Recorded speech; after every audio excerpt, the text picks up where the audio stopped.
الحمد للہ وحدہ والصلاة والسلام علی من لا نبی بعدہ اما بعد فاعوذ باللہ من الشیطان الرجیم بسم اللہ الرحمن الرحیم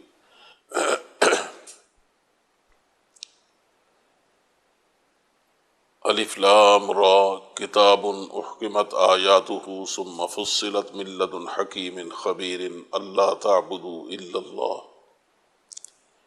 اننی لکم منہ نذیر وبشیر وان استغفروا ربکم ثم توبوا الیہ یمتعکم متاعا حسنا الی اجل مسمى ویؤت کل ذی فضل فضلا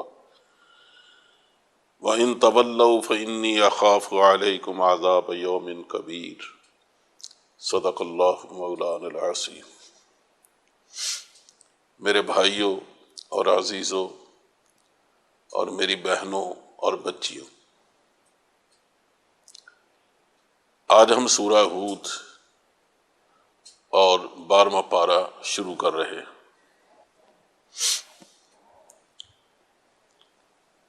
سورہ ہود بھی مکی ہے اور قرائن سے اندازہ ہوتا ہے کہ اس کا نزول بھی اسی زمانہ میں ہوا ہے جس زمانہ میں سورہ یونس نازل ہوئی ہے۔ یہ نہیں کہا جا سکتا کہ یہ پہلے نازل ہوئی ہے یا سورہ یونس پہلے نازل ہوئی ہے، لیکن دونوں کے زمانے قریب قریب معلوم ہوتے ہیں، اور یہ ہم پہلے پڑھ چکے ہیں کہ ان کا زمانہ حضرت صلی اللہ علیہ وسلم کے مکی قیام کا آخری زمانہ ہے، آخری سال ہے، اور یہ سال بہت شدید ہے۔ مکے والوں کی مخالفت آخری حدوں کو چھو رہی ہے اور حالات دن بدن دگرگوں ہوتے جا رہے ہیں۔ اس حالت میں یہ سورہ نازل ہوئی ہے، تو اس کے بھی بنیادی مضامین وہی ہیں جو باقی مکی سورتوں کے ہیں، لیکن اس میں ہم دیکھتے ہیں کہ 3 چیزیں بڑی نمایاں ہیں۔ ایک تو یہ ہے کہ دعوت، جیسے دوسری صورتوں میں خاص طور سورہ یونس وغیرہ میں بڑی کھل کے دی گئی ہے، اس طرح اس میں بھی زور ہے دعوت پر، لیکن ساتھ ہم دیکھتے ہیں کہ دعوت کے ساتھ ساتھ فہمائش بھی ہے، لیکن ان سے بھی زیادہ انذار ہے، انذار پہ زیادہ زور ہے، اور اس کے تیور بھی تیکھے ہیں، اس لیے کہ یہ چونکہ ہجرت سے پہلے آخری سالوں میں نازل ہونے والی صورت ہے، تو اس کے بعد چونکہ ہجرت ہونے والی ہے تو مکے کا یوں کہنا چاہیے کہ دعوتی دور ختم ہو جائے گا، تو ان کو یہ بار بار تنبیہ کی جا رہی ہے کہ تمہیں صحیح راستہ اختیار کرنے میں تاخیر نہیں کرنی چاہیے، ایسا نہ ہو کہ کہیں اللہ کا عذاب نازل ہو جائے۔ چنانچہ بنیادی موضوعات چونکہ توحید اور رسالت اور آخرت ہی ہیں مکی صورتوں کے، تو توحید کے حوالے سے جہاں اللہ کی ذات اور صفات پر بحث ہوتی ہے، وہیں اس کے پیغام پر بھی بحث ہوتی ہے۔ اللہ جس طرح اپنی ذات اور اپنی صفات کو ثابت کرنے کے لیے بالعموم اپنی ربوبیت کا ذکر فرماتا ہے، اپنی نعمتوں کا ذکر فرماتا ہے، اسی ضمن میں پھر وہ اپنے پیغام کا ذکر بھی فرماتا ہے۔ ایسے ایک ربوبیت کی جہاں ضرورت یہ ہے اور یہاں اس کا تقاضا یہ ہے کہ وہ انسان کی جسمانی ضرورتیں پوری کرے، انفرادی بھی اور اجتماعی بھی، وہاں یہ بھی ضرورت ہے کہ وہ انسان کی ذہنی اور روحانی ضرورتیں بھی پوری کرے۔ اس لیے کہ ربوبیت تربیت کا نام ہے، فیضان کا نام ہے، اور انشاء الشیء حالا فحال الی حد تمام کا نام ہے، کہ اس طرح کسی چیز کی ضرورتیں باہم پہنچانا اور اس کی تربیت کرنا، جیسے جیسے اس کی ضرورتیں بدلتی جائیں اس کے ساتھ ساتھ تربیت کا انداز بھی بدلتا جائے۔ تو جب تک بچہ ہے انسان، تو اس وقت تو ظاہر ہے کہ اس کی ضرورتیں صرف کھانا پینا ہی ہے، لیکن جیسے جیسے بڑا ہوتا جاتا ہے، اس کا ذہن بلوغ کی طرف بڑھتا جاتا ہے، تو اس کی ذہنی ضرورتیں بھی پیدا ہوتی جاتی ہیں، اور جب وہ بالغ ہو جاتا ہے پھر اس کی ذہنی ضرورتیں بھی، روحانی ضرورتیں بھی، اور باہمی مسائل کے سلجھاؤ کی ضرورتیں بھی،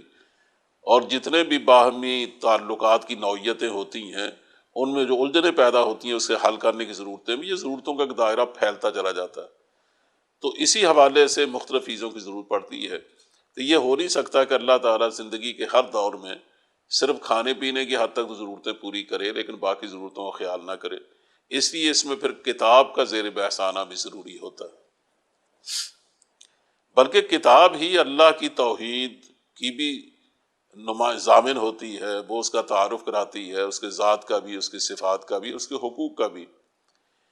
اسی طرح کتاب ہی چونکہ نبی کریم صلی اللہ علیہ وسلم کی رسالت کو بھی سمجھاتی ہے اور واضح کرتی ہے، کیونکہ اللہ کا رسول ہوتا ہی وہ ہے جس پر کتاب اترتی ہے، اور کتاب ہی کے ذریعے انسان کا تزکیہ بھی ہوتا ہے۔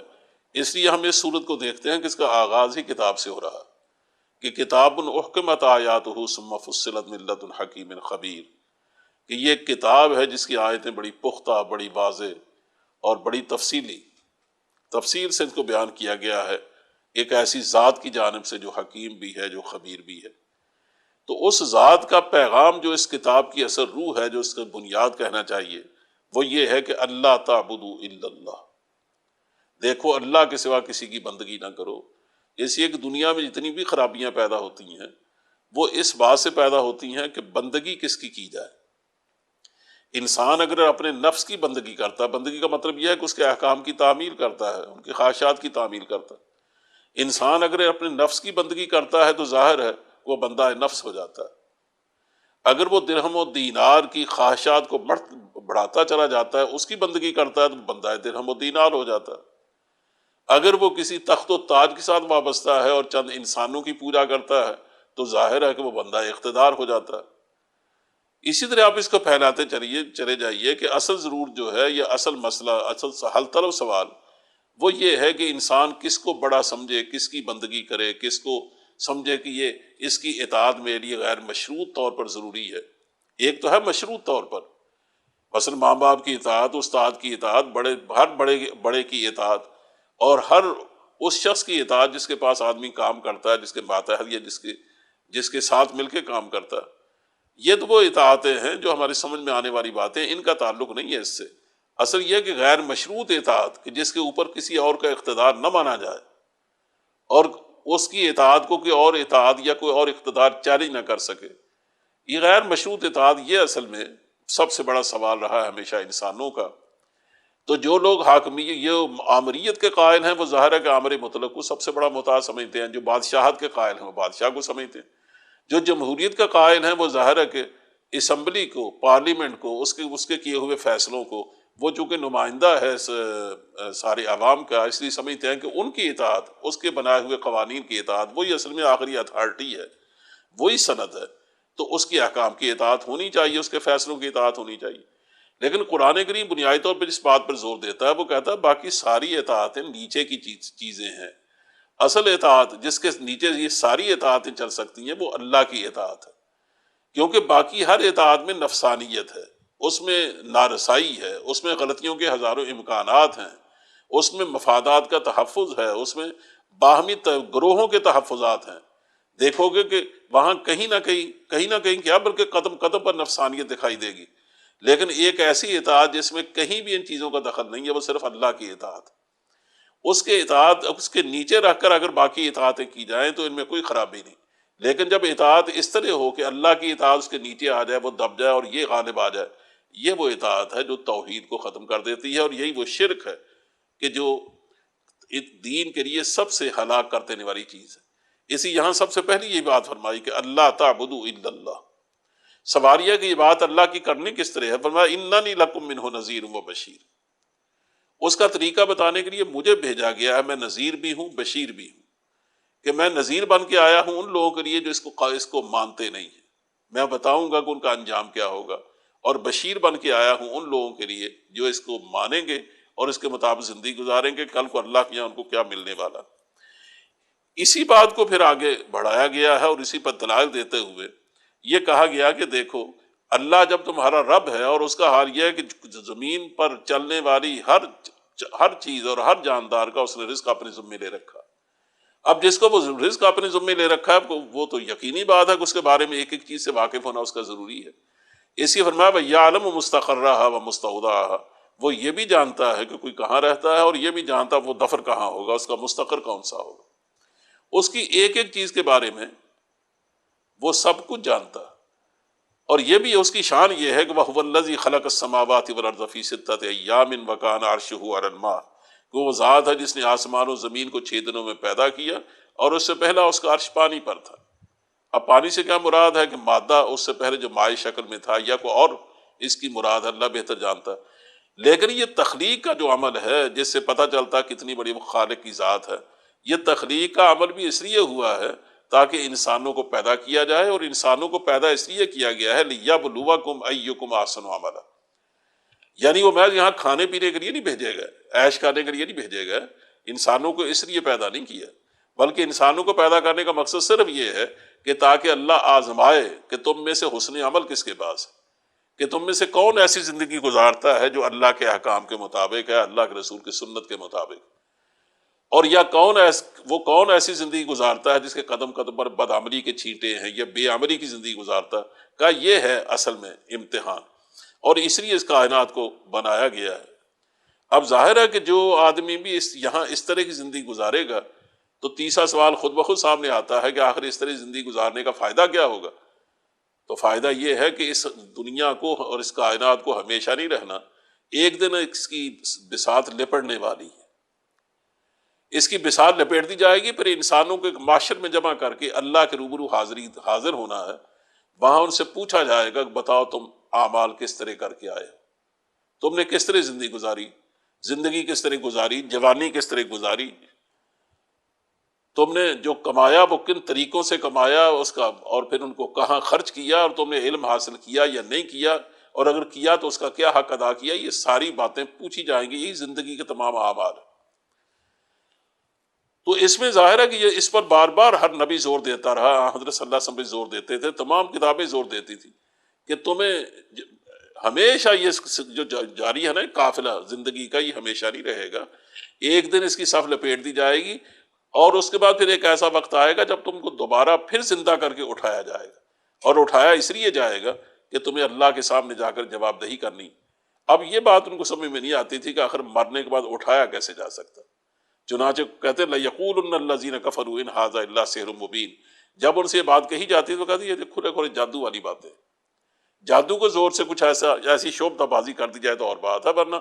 ہزاروں کیا اربوں خربوں مخلوق جو نہ جانے کتنے ہزاروں سال تک یہاں رہی ہے، اور ان ہزاروں سالوں میں کہاں کہاں ان کی قبریں بنی، کہاں کہاں وہ ختم ہو گئی، اور ان کو اندازہ ہی نہیں کہ کوئی نسل کہاں آباد تھی اور کہاں وہ تباہ ہو گئی۔ اب ان کو کون ڈھونڈے گا، کون ان کو دوبارہ زندہ کرے گا؟ پھر چلیے دوبارہ زندہ کر دیا جائے تو ان کے اعمال کو کون جانتا ہے کہ انہیں کیا کیا اعمال کیے یہاں، لیکن قرآن کہتا ہے کہ یہ سب کچھ ہوگا، اور یہ اصل میں چونکہ ان کو پتہ نہیں ہے، اس لیے تو پھر ظاہر اس کا مذاق بھی اڑاتے تھے کہ عجیب باتیں کرتے ہیں۔ تو قرآن کریم کہتا ہے وَحَاقَ بِهِم مَّا كَانُوا بِهِ يَسْتَهْزِئُونَ، جس کا یہ مذاق اڑاتے ہیں ایک وقت آئے گا یہی چیز ان کو آ گھیرے گی۔ چنانچہ اس پر پھر دلائل دیتے ہوئے قرآن کریم نے بعض تو فطری دلائل دیے ہیں، اور بعض زندگی کے بعض حوالوں سے دلائل دیے ہیں، بعض اخلاقی دلائل دیے ہیں، لیکن ان میں سب سے زیادہ زور اس صورت میں جس بات پر دیا گیا ہے وہ تاریخی دلائل پر ہے۔ چنانچہ انبیاء اکرام اور ان کی امتوں کے حوالے دیے گئے کہ دیکھو یہ تو تمہارے سامنے کی چیز ہے، اس لیے کہ تم ان کھنڈرات سے گزرتے ہو جہاں یہ قومیں تباہ ہو چکی، ان کھنڈرات کی تاریخ سینہ بسینہ تم تک پہنچی ہے، جو قومیں پڑھی لکھی نہیں ہیں وہ بھی جانتے ہیں، ان میں ہمیشہ یہ باتیں دہرائی جاتی، اور جہاں تاریخ لکھی گئی ہے اور تحریر کی شکل میں موجود ہے وہاں تو ظاہر لائبریریاں سے بھری پڑی ہیں، آج بھی اور اس زمانے میں بھی تھی۔ تو کہا یہ کوئی اس کا انکار نہیں کرتا کہ یہ قومیں یکے بعد دیگرے دنیا میں آئیں، اس روئے زمین پر جلوہ فغن ہوئیں، انہوں نے ایک عرصے تک اپنے اقتدار کا ڈنکا بجایا، لیکن جب ان میں بگاڑ بڑھا تو آخر ان میں اللہ کے نبی آئے،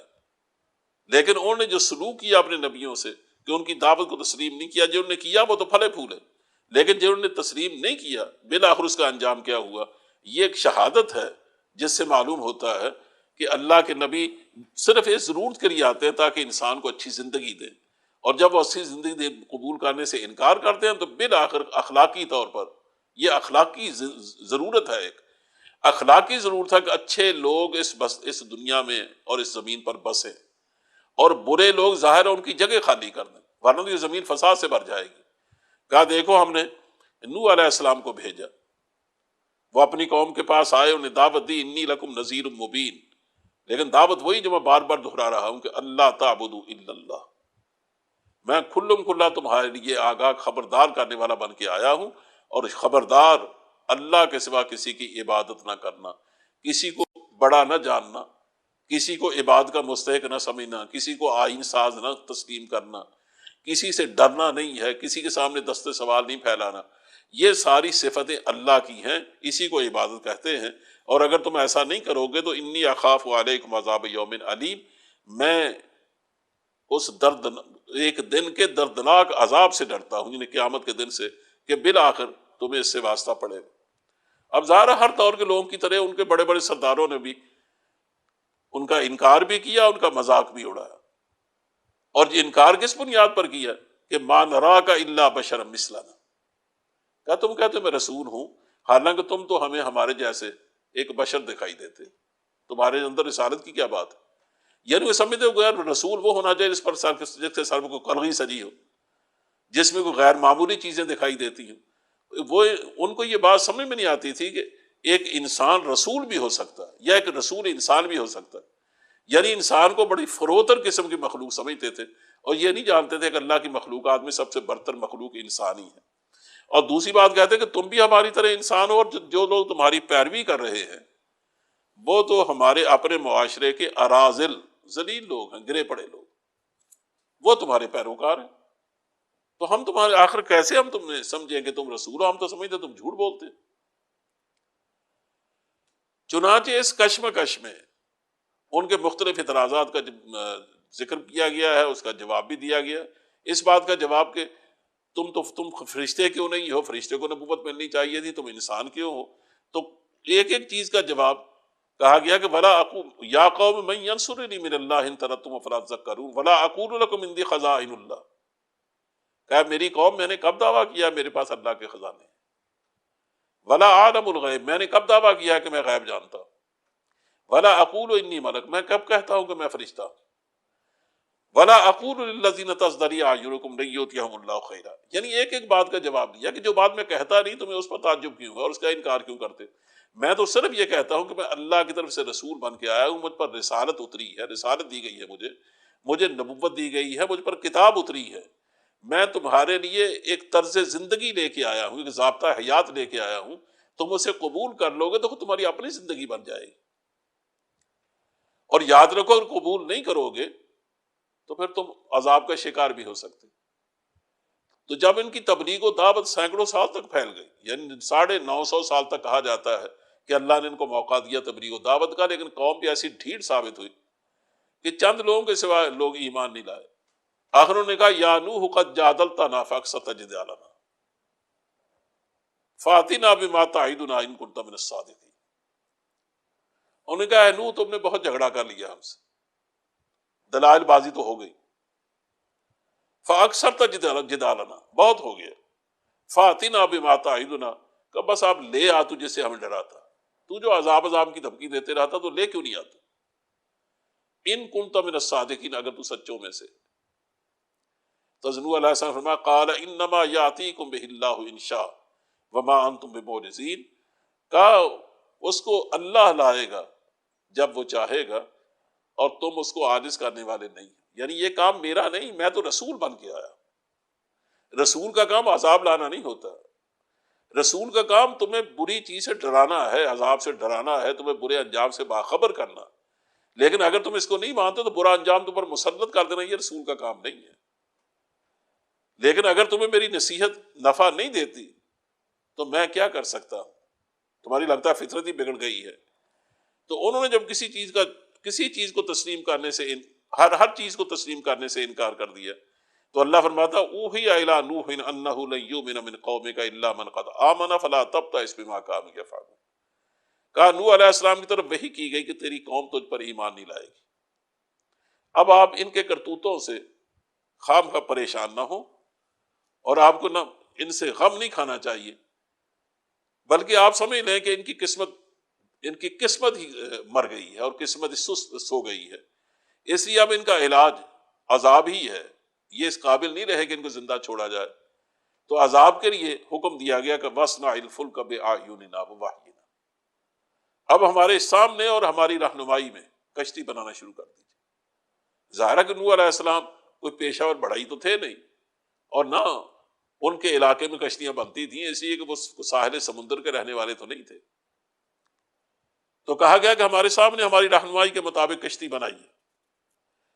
وَلَا تُخَاطِبْنِي فِي الَّذِينَ ظَلَمُوا إِنَّهُمْ مُغْرَقُونَ، اور یہ آتے جاتے آپ کا مذاق اڑائیں گے، آپ ان سے نہ الجھیے، یہ بالآخر غرق ہونے والے لوگ ہیں۔ لیکن قرآن کہتا ہے کہ ہوتا بھی یہی تھا، وَيَصْنَعُ الْفُلْكَ وَكُلَّمَا مَرَّ عَلَيْهِ مَلَأٌ مِّن قَوْمِهِ سَخِرُوا مِنْهُ، کہ وہ کشتی بناتے اور جب گزرنے والے ان کے پاس سے گزرتے اس کی قوم کے سرداروں میں سے، سخروا منہ، وہ مذاق اڑاتے، وہ کہتے قال ان تسخروا منا فإنا نسخر منكم كما تسخرون، وہ یہ کہتے کہ پہلے ہمیں کوئی شبہ تھا نا تمہارے دماغ کی خرابی میں کا، تو اب تو ہمیں یقین ہو گیا، معلوم ہو گیا کہ بڈھا سٹھیا گیا کہ تم یہ کشتی جو بنا رہے ہو کیا اس خشکی پر چلے گی؟ تو اللہ نے فرمایا کہ یہ جو تم سے مذاق کرتے ہیں نا، تم ان سے کہو کہ ان قریب وقت آنے والا جب ہم تم سے مذاق کریں گے جیسا تم کرتے ہیں۔ چنانچہ ایسا ہی ہوا کہ جب وہ وقت آ گیا تو اس کا آغاز عجیب طرح سے ہوا، وفارت تنور حتی اذا جاء امرنا وفارت تنور، جب ہمارا حکم آ گیا عذاب کا تو سب سے پہلے ایک تنور پھٹا۔ معلوم ہوتا ہے کہ اس کو شاید نقطہ آغاز کے طور پر، اس کو نشان کے طور پر رکھا جائے کہ تنور ابل پڑا، کوئی تنور ہوگا جس میں روٹیاں لگتی ہوں گی، اسی کے اندر سے چشمہ پھوٹا، یعنی اندازہ کریں کہ جس میں آگ جلتی تھی، اللہ کی قدرت دیکھیے، اس میں سے پانی پھوٹا۔ اور اس کے بعد دوسری صورتوں میں، یہاں تو اس کا ذکر نہیں فرمایا، لیکن دوسری صورتوں میں ہے کہ آغاز تو وہاں سے ہوا، پھر جگہ جگہ چشمے پھوٹ پڑے زمین میں، اوپر آسمان کے دروازے کھول دیے گئے، اوپر سے چھاجوں پانی برسا، نیچے سے بے تحاشا ابلا، دیکھتے دیکھتے سمندر بن گئی زمین۔ اور وہ جو خشکی پر کشتی تھی اس کے بارے میں اللہ نے حکم دیا کہ ان میں سے ہر چیز کا ایک ایک جوڑا اس پہ لاد لو،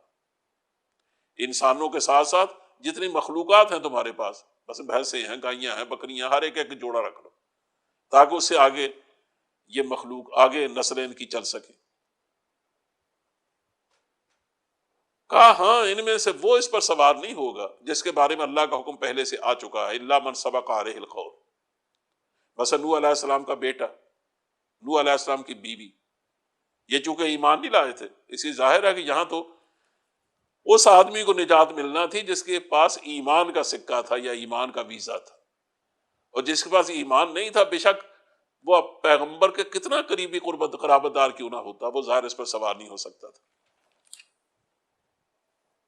چنانچہ اللہ نے حکم دیا کہ اب سب اس میں سوار ہو جاؤ، آپ پر جتنے لوگ ایمان لائے تھے اور دوسرے جانور جو ساتھ سوار کیے گئے سب سوار ہو گئے، تو حکم دیا ارکبوا فیہا بسم اللہ مجریہا ومرساہا، اس میں سوار ہو جاؤ، اللہ کے نام سے ہے اس کا جاری ہونا اور اس کا ٹھہرنا۔ اب کشتی ان کو لے کے جا رہی تھی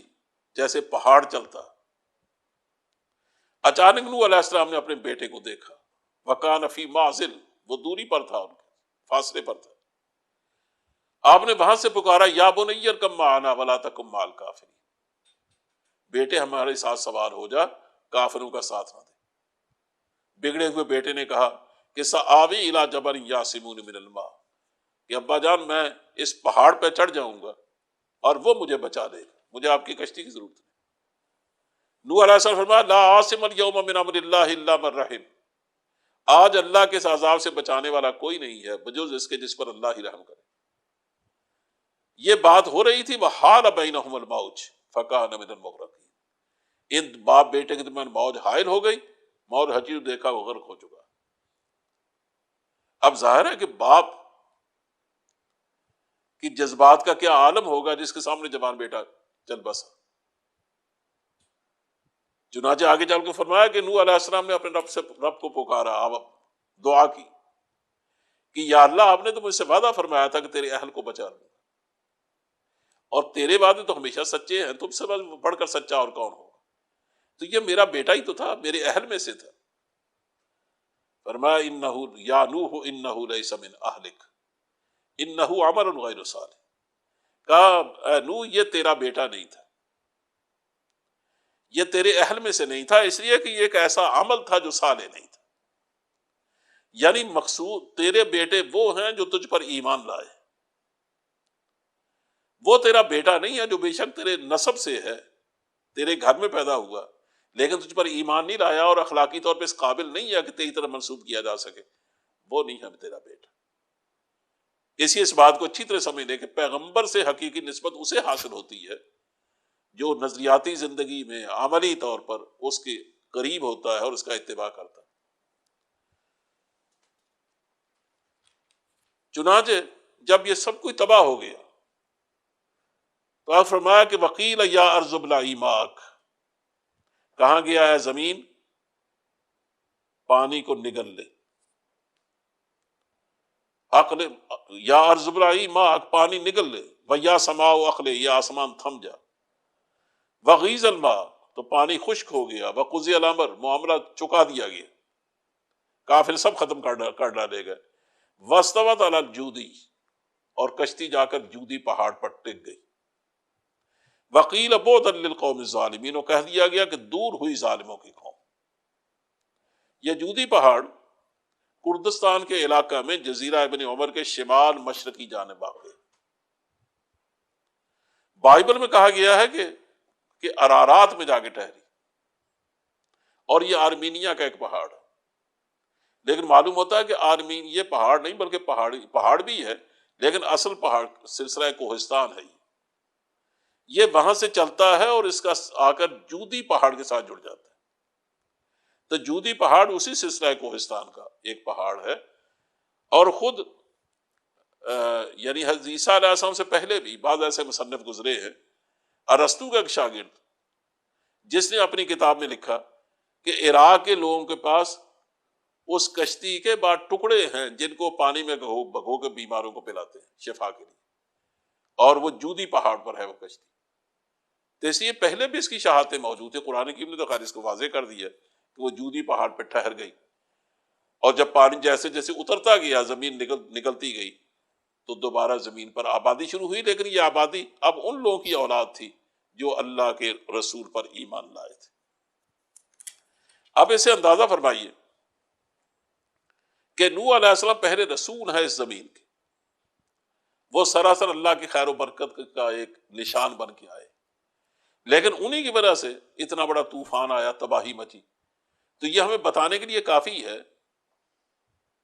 کہ اللہ کہ یہ واقعہ اور اس طرح کے دوسرے واقعات یہ بتاتے ہیں کہ اگر تم اللہ کی دی ہوئی رہنمائی کے مطابق زندگی نہیں گزارو گے اور رسولوں کی شہادت کے مطابق اس دین کو قبول نہیں کرو گے اور اپنی زندگی کو درست راستوں پہ نہیں چلاؤ گے تو بالآخر اس کا نتیجہ یہ ہو کے رہے گا کہ تمہیں اللہ کا عذاب ایک دن پکڑے گا۔ چنانچہ اس کے بعد قوم عاد کا ذکر آیا، پیچھے بھی ہم پڑھ چکے ہیں سورہ اعراف میں بھی کہ قوم عاد کی طرف قوم ہود کو بھیجا گیا، نہ حضرت ہود علیہ السلام کو بھیجا گیا۔ انہوں نے اب آ کر بھی یہی دعوت دی، اعبدوا اللہ ما لکم من الہ غیرہ، کہ لوگوں اللہ کی عبادت کرو، اس کے سوا کوئی الہ نہیں۔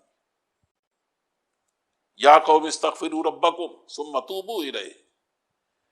لوگوں اپنے رب سے استغفار کرو، اسی طرح لوٹو، اسی کی توبہ کرو۔ اور یہ بات جو ہمیشہ یاد رکھنے کی ہے کہ اس سے صرف یہی نہیں ہے کہ تمہیں آخرت تمہاری اچھی ہو جائے گی، بلکہ اگر اللہ کے احکام کے مطابق زندگی گزارو گے، زمین پر اس کا قانون نافذ کرو گے، تو یرسل السماء علیکم مدرارا ویزدکم قوۃ الی قوتکم، اللہ تم پر موسلادھار بارشیں نازل کرے گا اور تمہاری موجودہ قوت میں مزید قوت کا اضافہ کرے گا۔ لیکن قوم نے وہی کچھ کیا جو نوح علیہ السلام کے معاملے میں کیا، اور نوح بلکہ بار بار طنز کرتے رہے، ڈراتے دھمکاتے رہے، حتیٰ کہ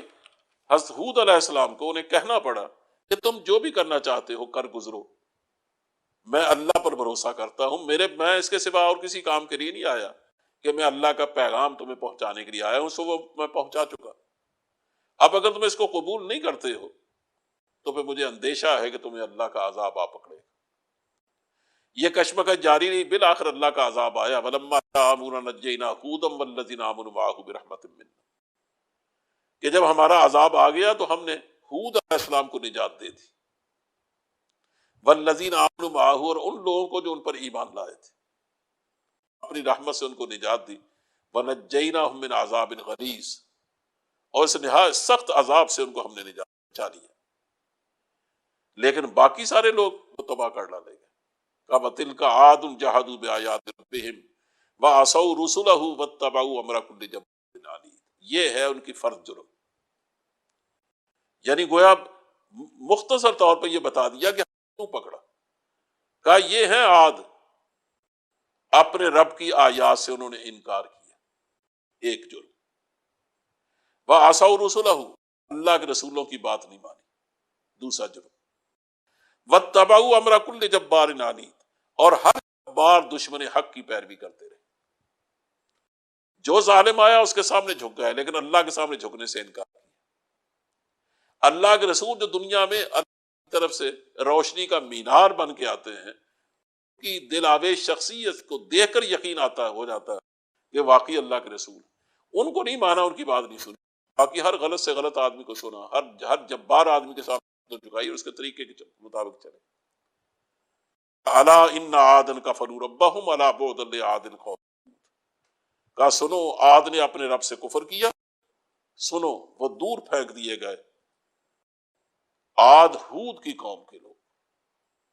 الا بعدا لعاد قوم ہود، خبردار دوری ہے قوم کے لیے وہ جو ہود کی قوم تھی، حضرت ہود ان کی طرف بن کے آئے تھے۔ اسی طرح ہم دیکھتے ہیں کہ قوم سمود، ان کی طرف اللہ نے حضرت صالح علیہ السلام کو بھیجا، اور یہ آرام میں اس کا واقعہ نسبتاً تفصیل سے اس سے پہلے ایک بہت بڑا معجزہ عطا فرمایا اونٹنی کی شکل میں، تو کہا دیکھو اللہ کی نشانی ہے، اس کو نقصان نہ پہنچانا، چلنے پھرنے دینا، جہاں سے چاہے یہ کرتی پھرے، حاذہ ناقۃ اللہ لکم فذروها تاکل فی ارض اللہ ولا تمسوها، یہ اللہ کی ناقہ ہے تمہارے پاس، اللہ کی ناقہ، یہ نشانی ہے اللہ کی، فذروها، بس اسے کھانے دو اللہ کی، اور اسے دیکھنا اس کو کوئی ایذا نہ پہنچانا، نہ دینا فیاخذکم عذاب قریب، ورنہ عذاب قریب پکڑے گا۔ لیکن بدبختوں نے فقروها فقال تمتعوا فی دارکم ثلاثۃ ایام، اس اونٹنی کو بھی قتل کر ڈالا۔ صالح علیہ السلام نے کہا اب تمہارے پاس صرف 3 دن کی مہلت ہے، ذالک وعد غیر مکذوب، اور یاد رکھو یہ جھوٹ نہیں ہے۔ فلما جاء امرنا نجینا صالح الذین آمنوا معه برحمۃ منا ومن خزي یوم، حضرت صالح اور ان پر ایمان لانے والوں کو بچا لیا گیا، واخذ الذین ظلموا الصیحۃ فاصبحوا فی دیارہم جاثمین، لیکن باقی لوگ ایمان نہیں لائے، جنہوں نے ظلم کیا تھا، ایک سخت دھماکے نے آ کر ان کو دھر لیا، پکڑ لیا، سخت دھماکہ ہوا، اور ان کو اپنے گھروں میں دیکھا کہ اوندا منہ پڑے تھے، مر گئے، بستیاں الٹ گئی، تباہ ہو گیا سب کچھ۔ الا ان ثمودا کفروا ربهم الا بعدا لثمود، خبردار یاد رکھو یہ تھے وہ سمود جنہیں اپنے رب کا کفر کیا، اور یہی وہ سمود تھے کہ جو اس قابل تھے کہ ان پر لعنت کی جاتی، فرمایا کہ دور پھینک دیے گئے سمود۔ اس کے بعد ابراہیم علیہ السلام کا واقعہ بیان کیا گیا ہے، اور اس کے بعد اس ضمن میں حضرت لوط علیہ السلام کا واقعہ، اور یہ واقعات مشہور ہے، اور لوط علیہ السلام کی اس سے پہلے بھی ہم پڑھ چکے ہیں کہ یہ ایک ایسی قوم تھی جو بدترین قوم کہی جا سکتی ہے، انتہائی بری عادتیں انہیں اپنا رکھی تھی۔ جب ان کے پاس 2 فرشتے پہنچے خوبصورت نوجوانوں کی شکل میں، تو اسی بدکاری کی نیت سے ان کے گھر کو آگ گھیر لی، انہیں بتیرا سمجھایا کہ شرم کرو یہ میرے مہمان ہیں، لیکن انہیں ایک بات سن کے نہیں تھی، حتیٰ یہاں تک فرمایا کہ بیٹیاں حاضر ہیں، تم ان سے نکاح کر لو۔ انہوں نے کہا تمہیں معلوم ہے کہ بیٹیوں سے ہمیں کوئی مطلب نہیں۔ بالآخر بڑی حسرت سے کہا کہ قال لو ان لی بکم قوۃ او آوی الی رکن شدید، کاش میرے پاس اتنی طاقت ہوتی کہ میں تمہیں سیدھا کر دیتا، یا وہ سہارا ہی ہوتا کہ اس کی پناہ لے لیتا۔ تب فرشتوں نے بتایا کہ ہم فرشتے ہیں، ہم نوجوان انسان نہیں ہیں، آپ فکر نہ کریں، یہ لوگ آپ تک نہیں پہنچ سکیں گے۔ چنانچہ کہا گیا کہ آپ اپنے اہل و عیال کو لوگ آپ پر ایمان لائے ان کو لے کر نکل جائیے اور پلٹ کے نہ دیکھیے گا. جیسے نوح علیہ بیوی ایمان نہیں لائی تھی، ان کی بیوی بھی ایمان نہیں لائی تھی. تیری بیوی جو ہے یہ یہیں رہے گی، یہ بھی عذاب کا شکار ہوگی. انہ مصیبھا ما اصابہ. اور کہا یہ کوئی بہت لمبا سفر نہیں ہے، تم یہاں سے نکلو، صبح تک پہنچ جاؤ جہاں پہنچ سکتے ہو، بس صبح کے وقت وعدہ ہے ان پر عذاب آنے کا. ان موعدہم الصبح، صبح وقت مقرر ہے ان کا. الیس الصبح بقریب، صبح کو دور تو نہیں ہے، بڑی قریب ہے. فلما جاء امرنا جعلنا عالیہا سافلہا، کہ جب ہمارے بس فیصلے کا وقت آ پہنچا تو ہم نے اس بستی کو تلپٹ کر دی، یعنی الٹ ڈالی بالکل دھرتی، اور پکی ہوئی مٹی کے پتھر تابڑ توڑ برسائے، پتھر برسائے گئے. اور ایسے پتھر تھے کہ ہر پتھر پر اللہ کی جانب سے نشان کندہ تھا کہ یہ پتھر وہاں برسیں گے. مسومۃ عند ربک وما ہی من الظالمین ببعید. اس کے بعد قوم مدین کا ذکر ہے جن کی طرف شعیب کو بھیجا گیا تھا، وہ بھی ہم اس سے پہلے پڑھ چکے ہیں. اس سے آپ اندازہ کریں کہ یہ اتنی شہادتیں اس لیے پیش کی گئی ہیں ایک مسلسل ترتیب کے ساتھ کہ تمہیں اندازہ ہو کہ زمین کا ایک خالق و مالک ہے، وہ اس زمین کو یوں ہی لاوارث نہیں چھوڑتا. جب اس میں فساد بڑھ جاتا ہے اور قومیں اپنی من مرضی کی زندگی گزارنے پر آمادہ ہو جاتی ہیں، بلکہ اس پر تل جاتی ہیں اور وہ اللہ کے پیغمبروں کی کوئی بات سننے کی روادار نہیں ہوتی، تو بالآخر ایک دن اللہ کا عذاب آتا ہے، ان سے زمین خالی کرا لی جاتی ہے اور ان لوگوں کو وہاں اٹھایا جاتا ہے جو اللہ کے نیک بندے ہوتے ہیں. اب ہم سورہ یوسف شروع کر رہے ہیں. یہ سورت بھی معلوم ہوتا ہے کہ قیام مکہ کے آخری دور میں نازل ہوئی، کیونکہ اس میں جو بات خاص طور پہ قابل ذکر ہے وہ یہ ہے کہ اس میں برادران یوسف اور حضرت یوسف علیہ السلام کے باہمی معاملات کا ذکر کیا گیا ہے کہ کس طرح برادران یوسف نے حسد کھایا اپنے بھائی پر اور پھر ان کو قتل کرنے کا پہلے منصوبہ بنایا، اس کے بعد قید کرنے کا، حتیٰ کہ بند کنویں میں ان کو پھینک دیا گیا. وہاں قافلے کے کوئی لوگ نکال کے لے گئے، لیکن اللہ تعالیٰ نے اس غلامی سے انہیں تخت و تاج تک پہنچایا. تو اس میں اشارہ یہ ہے کہ قریش کو یہ بات سمجھنی چاہیے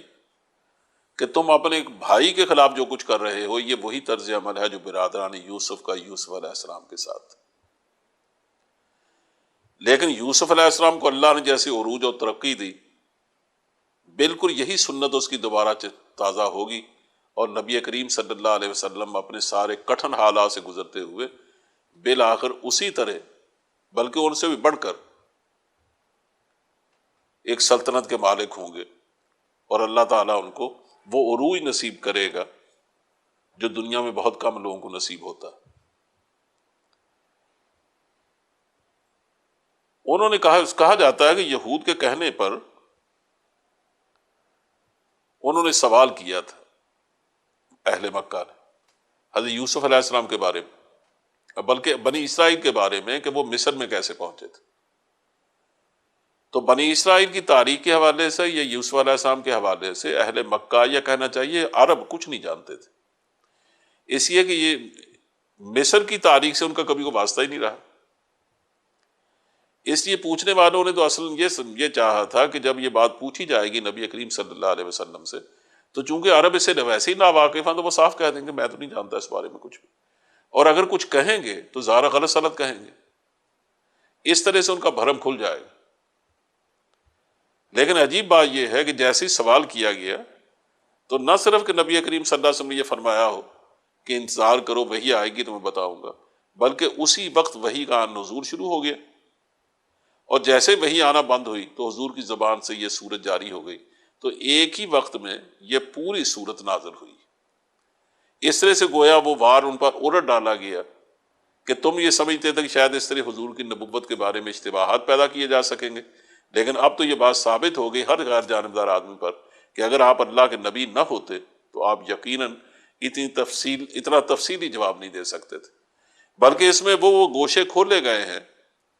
حضرت یوسف علیہ السلام کے حوالے سے، ان کے واقعات کے حوالے سے، کہ جن کے بارے میں تلمود نے اور تورات نے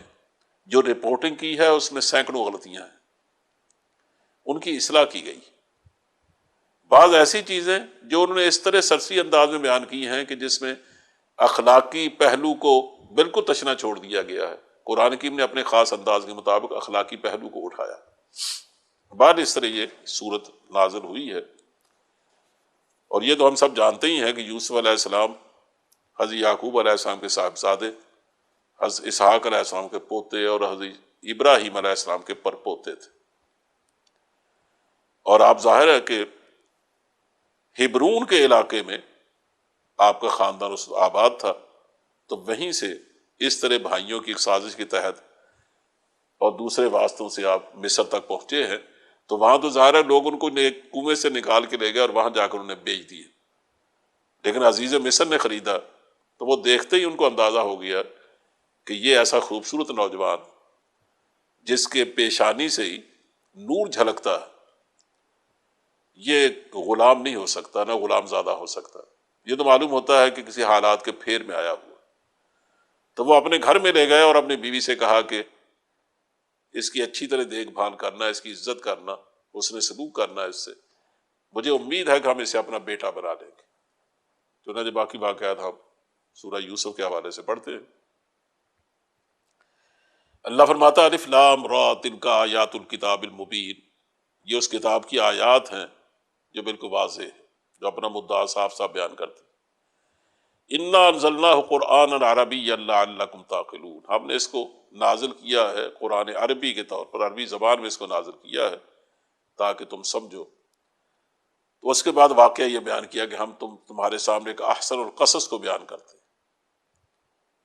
اور جس سے یہ ثابت ہوگا کہ ہم یہ وحی ہم کر رہے ہیں، ورنہ حضور تو اس بارے میں کچھ نہیں جانتے تھے۔ سب سے پہلے یوسف علیہ السلام کا خواب بیان کیا ان کے بچپن کا،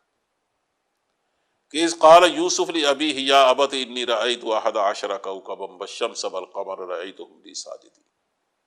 کہ اس وقت کو یاد کرو جب یوسف نے اپنے والد گرامی سے کہا ابا جان میں نے 11 ستارے دیکھے ہیں اور سورج اور چاند دیکھا ہے، اور میں نے ان کو دیکھا مجھے سجدہ کر رہے۔ تو تعبیر بالکل واضح تھی کہ 11 ستاروں سے مراد بھائی تھے اور سورج اور چاند سے مراد ماں اور باپ تھے، اور سجدہ کرنے سے مراد یہ تھی کہ اللہ تعالیٰ بڑی عظمت دے گا یوسف علیہ السلام کو، اور یہ گھر چونکہ نبوت کا گھر تھا تو اس کا مطلب یہ تھا کہ اللہ نبوت بھی دے گا اور حکومت بھی دے گا۔ والد چونکہ پیغمبر تھے وہ سمجھ گئے، تو انہیں فرمایا بیٹا لا تقصص رؤیاک علی اخوتک، اپنے بھائیوں کو یہ واقعہ نہ سنانا، یہ خواب نہ سنانا، فَيَكِيدُوا لَكَ، ایسا نہ ہو کہ فَيَكِيدُوا لَكَ کیدا، کہ تیرے خلاف وہ کوئی ایسی ویسی تدبیر کرے، تجھے نقصان پہنچانے کی کوشش کرے۔ ان الشیطان للانسان عدو مبین، رہا خواب تو کہا یہ اس کا تو صاف مطلب ہے کہ یجتبیک ربک، تیرا رب تجھے چنے گا اپنے خاص کام کے لیے، اور تجھے تعبیر الاحادیث سکھائے گا۔ اس سے لوگوں نے عام طور پہ یہ سمجھا کہ اس سے مراد محض تعبیر خواب کا علم ہے، حالانکہ ایسا نہیں ہے، تعبیر خواب کا علم اس کا ایک حصہ ہے، اصل مطلب تو یہ ہے کہ اللہ تعالیٰ آپ کو معاملہ فہمی اور حقیقت رسی کی تعلیم دے گا، غیر معمولی آپ کو بصیرت عطا فرمائے گا۔ چنانچہ بعد کے واقعات سے یہی معلوم ہوتا۔ چنانچہ یہ صرف بنیاد رکھ کے اس کے بعد فرمایا لقد کان فی یوسف و اخوتہ آیات للسائلین، کہ یوسف اور اس کے بھائیوں میں جو کچھ ہوا ہے اس میں بڑی نشانیاں ہیں پوچھنے والوں کے لیے، یعنی اس میں غور کرو گے تو خود حضرت صلی اللہ علیہ وسلم اور مسلمانوں کے حالات کے بارے میں بڑی واضح رہنمائی ملے گی۔ اذ قالوا لیوسف واخوہ احب الی ابینا منا ونحن عصبہ، یہاں سے وہ واقعہ شروع ہوتا ہے۔ کہا بھائیوں نے آپس میں مشورہ کیا کہ دیکھو ہم ایک پورا جتھا ہے، لیکن عجیب بات یہ ہے کہ ہمارے والد ہم سے اتنا پیار نہیں کرتے جتنا اس لڑکے سے کرتے، اس لیے کہ یہ دوسری ماں سے تھے، آپ کی بیویاں ایک سے زیادہ تھیں، ایک ماں سے حضرت یوسف اور بنیامین تھے، اور دوسری ماں سے وہ 11 بیٹے تھے، تو وہ بڑے تھے، یہ چھوٹے تھے،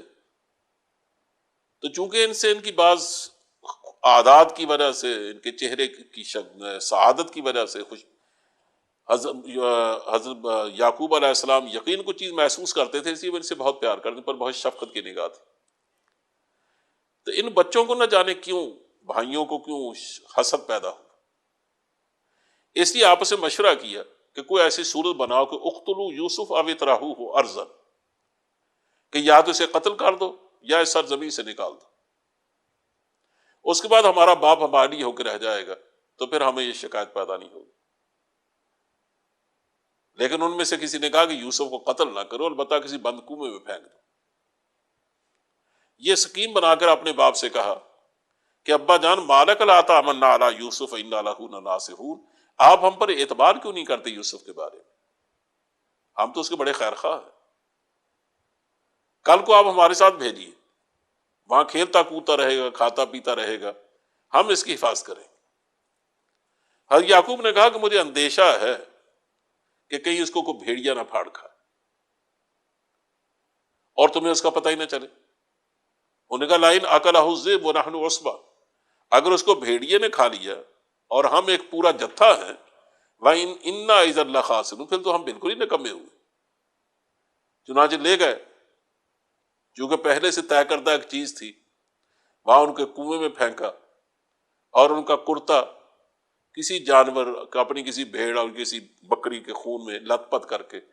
شام کو روتے ہوئے آئے، وجاءوا اباہم عشاء یبکون، آئے اپنے باپ کے پاس شام کو، رات کو روتے ہوئے، اور آخر یہ کہا کہ ہم آپس میں دوڑ میں لگ گئے، ریس میں،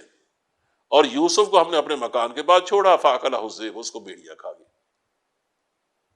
وما انت بمؤمن لنا ولو كنا صادقین، ہمیں پتا ہے کہ آپ ہمیں ہماری بات کو مانیں گے تو نہیں،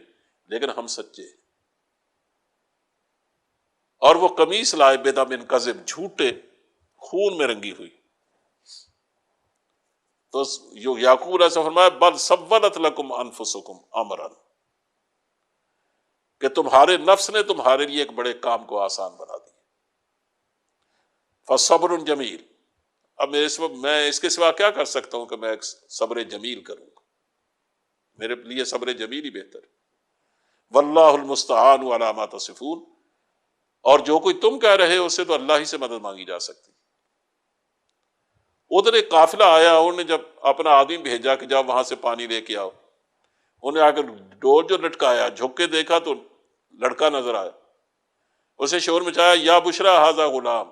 لوگوں بشارت ہو، یہاں تو لڑکا ہے. انہیں نکالا، اس کو چھپا کے سامان تجارت کے طور پر چھپا کے ساتھ لے گئے اور مصر جا کے بیچ ڈالا اسے. قرآن کریم کہتا بثمن بخس شروہ بثمن بخس دراہم معدودہ، انہوں نے اس کو تھوڑی سی قیمت پر چند درہموں کے عوض بیچ ڈالا. ان کو کیا پتا یہ کیسا ہیرا ہے. چنانچہ یہ شخص نے ان کو خریدا، انہیں اپنی بیوی سے کہا کہ اکرمی مثواہ عسیٰ ان ینفعنا او نتخذہ ولدا، کہ اس کو اچھی طرح رکھنا، بعید نہیں کہ یہ ہماری لیے مفید ثابت ہو یا ہم اسے بیٹا بنا لیں. اللہ فرماتا کہ اس طرح ہم نے یوسف کو اس سرزمین میں جگہ دی، اور پھر ظاہر ہے کہ اس کے بعد ان کی تربیت اللہ کی جانب سے ایسے ہوتی رہی کہ ہم نے پھر تعبیر احادیث کا اس کو علم عطا کیا. واللہ غالب علی امرہ ولکن اکثر الناس لا یعلمون، اللہ اپنے معاملے پر غالب ہے، چاہے حالات کچھ بھی ہوں، جو وہ چاہتا ہوتا وہی ہے، لیکن اکثر لوگ نہیں جانتے. کہ جب وہ جوان ہوا تو اس کو ہم نے پھر حکم بھی دیا، علم بھی دیا. حکم سے مراد ویسے تو عام طور پر نبوت ہوتی ہے، لیکن اللہ بہتر جانتا ہے، ہو سکتا ہے یا قوت فیصلہ مراد ہو یا اقتدار مراد ہو. بہرحال اللہ نے ان کو نوازا، لیکن اس گھر میں ان کے لیے اور مسائل پیدا ہوئے. چونکہ غیر معمولی خوبصورت نوجوان تھے، اس لیے گھر کی مالکن جس کے بارے میں تورات یا بلکہ تلمود یہ کہتی ہے کہ اس کا نام زلیخا ہے، یہ اسلام کا دیا ہوا نہیں ہے، وہ دل دے بیٹھی. اب وہ اوپر ڈورے ڈالنے لگی، حتیٰ کہ ایک دن اس نے غلقت الابواب وقالت حیت لک، دروازے بند کر دیے اور کہا آ جا. یوسف نے کہا معاذ اللہ، اللہ کی پناہ، انہ ربی احسن مثوائی، وہ میرا رب ہے، اس نے مجھے بہترین ٹھکانہ دیا، کیا اس کا یہ صلہ ہے؟ یہ ہے شکر گزاری کہ میں یہ حرکت کروں۔ اللہ فرماتا ہے یہی اس کا مضبوط یقین تھا جو برہان بن کر اس کے راستے میں حائل ہو گیا، ورنہ اس عمر میں کہ حسن کو عشق کو دعوت دے رہا ہو تو کچھ بھی ہو جانے کی امید ہو سکتی، لیکن لگتا ہے کہ ان کو خاتون تلی ہوئی تھی۔ مرد عام طور پر زبردستی کرتے ہیں، لیکن اس نے آگے بڑھ کر زبردستی کوشش کی، تو حضرت یوسف بھاگے، وہ بھی بھاگی پیچھے، واستبق الباب، لیکن جب آپ بھاگے تو اس نے پیچھے سے کرتا پکڑ کے کھینچا تو وہ پھٹ گیا، لیکن جب دروازے پر پہنچے تو گھر کا مالک دروازے پر تھا، عزیز مصر۔ اب وہ اتنی ہوشیار نکلی خاتون،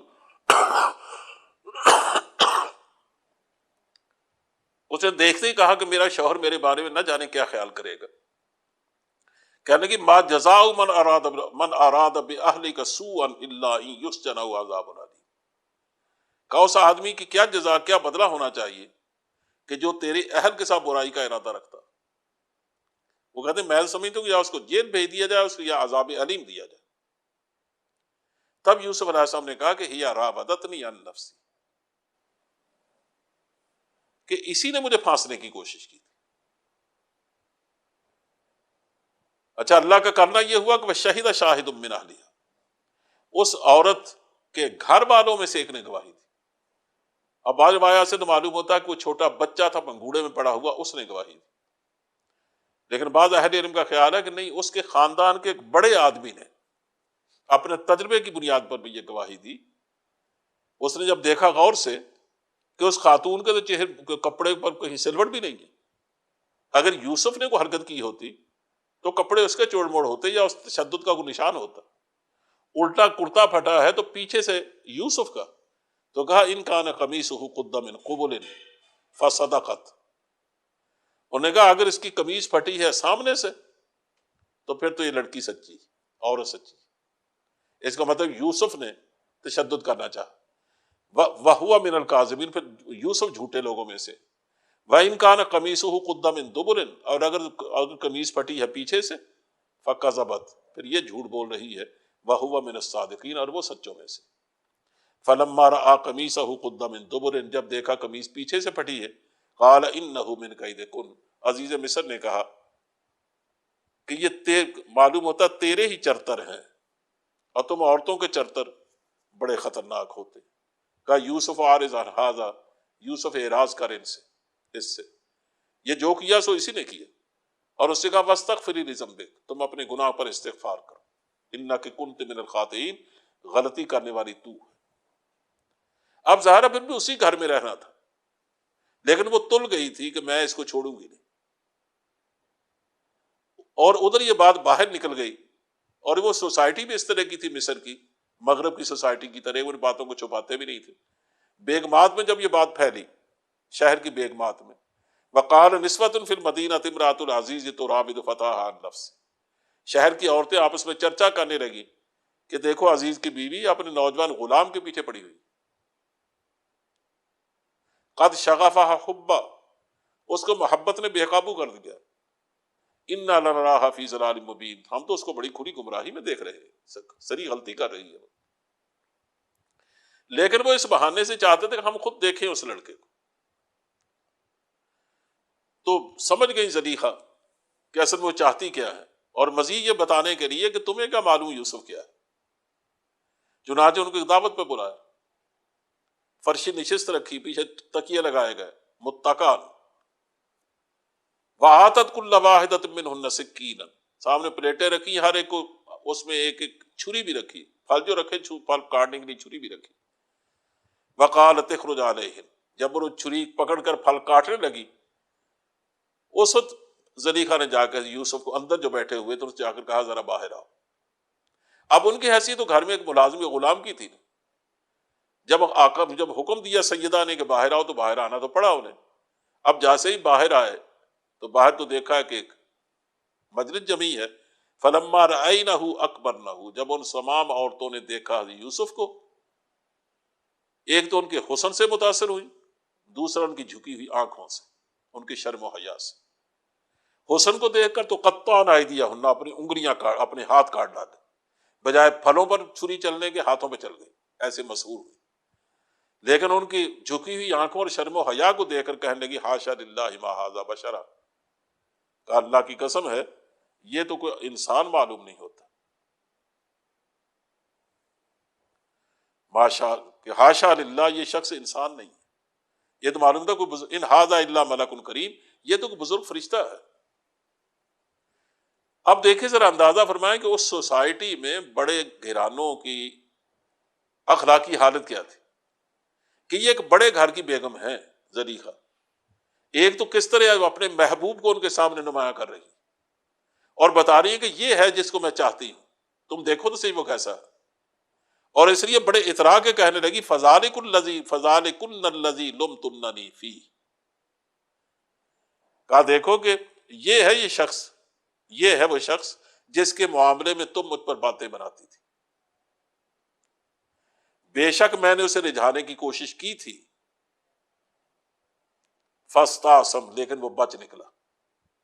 وَلَئِن لَّمْ يَفْعَلْ مَا آمُرُهُ لَيُسْجَنَنَّ وَلَيَكُونًا مِّنَ الصَّاغِرِينَ، اگر یہ میرا کہنا نہ مانے گا تو قید کیا جائے گا اور بہت ذلیل و خوار ہوگا۔ یعنی آج ہم سمجھتے ہیں، مغرب یہ سمجھتا ہے کہ ان کی جو آزاد روی ہے یہ شاید ان کی ترقی کی علامت ہے،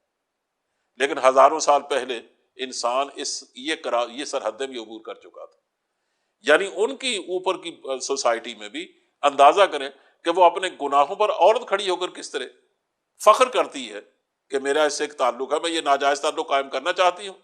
اب تک یہ بچتا رہا ہے، لیکن اگر وہ میرے کہنے میں نہیں آیا تو میں پھر یہ بھی کروں گی وہ بھی کروں گی، یعنی میں اس کو چھوڑوں گی۔